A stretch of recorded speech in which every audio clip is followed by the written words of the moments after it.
la bine. Doar face bine. Iisus nu face rău la nimeni, doar face bine.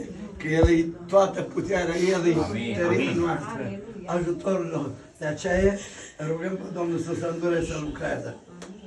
Să vină cu ceva, aici la Duh străin. Să cheme, are Duhul de frică. Și crezi că Iisus te poate elibera în seara zi de astăzi? Aline, șermentul și la Odisolă. Fac ungere, un de lemn, în numele Tatălui, a Fiului și a Duhului Sfânt și rog pe Domnul să se îndure să lucreze. O, Prihănitule Dumnezeule veșnic, Tatăl Cer, Tu care ești în cerul și veghești jos pe pământ, Doamne, și te uiți cerului, în clipe și momentele acestea, Doamne, și privești locul acesta, Tatăl Cer.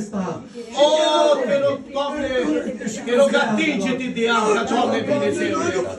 O, te rog, pune mâna Ta sfântă peste ea, Doamne. Doamne, are acest loc de frică, Doamne.